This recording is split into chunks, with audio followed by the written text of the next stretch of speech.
మంచిర్యాల జిల్లాలో బెల్లంపల్లి చౌరస్తా వద్ద బీఆర్ఎస్ నాయకులకు వ్యతిరేకంగా ట్రాన్స్జెండర్లు నిరసన వ్యక్తం చేశారు.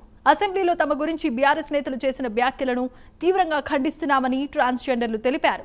తమపై చేసిన వ్యాఖ్యలు వెనక్కి తీసుకుని బహిరంగంగా క్షమాపణ చెప్పాల్సిందిగా డిమాండ్ చేశారు.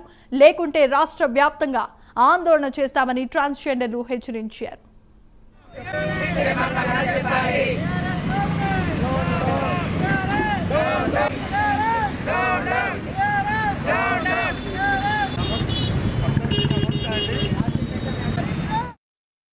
అసెంబ్లీలో జరిగిన సమావేశంలో ట్రాన్స్జెండర్ గురించి శ్రీధర్ గారు మినిస్టర్ గారు మా గురించి మాట్లాడటం జరిగితే ట్రాన్స్జెండర్ వ్యక్తులకు గత నెల ముందు మాకు 50 మందికి కానిస్టేబుల్ జాబులు ఇవ్వటం గురించి గొప్పగా మా గురించి చెప్పడం జరిగితే దాని గురించి ఒక ప్రతిపక్ష ఎమ్మెల్యేలు హరీష్ రావు గారు, ప్రశాంత్ గారు మా గురించి మా పేరు చెప్పటం జరగటంతోనే నవ్వటం జరిగితే మాకు సిగ్గుసేట్ అనిపించింది. ఎన్నో ప్రభుత్వాలు కానీ ఎన్ని ప్రభుత్వాలు ఉన్నా ఇంతవరకు మమ్మల్ని ఎవరు పట్టించుకోలేదు.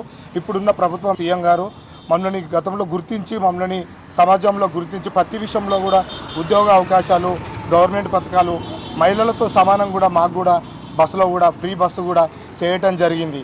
అలాంటి విషయాలలో కూడా మాకు అన్నిటికీ సహకరిస్తే ఈ ఎమ్మెల్యేలు, రాజకీయ నాయకులు, పెద్దవాళ్ళు మా మీద సానుభూతి చూపెట్టేది పోయి మా గురించి మాట్లాడితే అసహ్యంగా అసెంబ్లీలో మాట్లాడితే మాకు చాలా సిగ్గుచేటు అనిపించింది. కాబట్టి మా మొత్తం తెలంగాణ స్టేట్లో ట్రాన్స్జెండర్లు అందరం కలిసి మాకు సమాధానం చెప్పకపోతే మేము దాని గురించి ధర్నా చేయటమని అనుకుంటున్నాము. మొత్తం తెలంగాణ స్టేట్లో ట్రాన్స్జెండర్లు అందరం కూడా క్షమాపణ చెప్పకపోతే దీని గురించి చారిత్రక చర్య తీసుకోవడం చేస్తామని అనుకుంటున్నాం అందరము.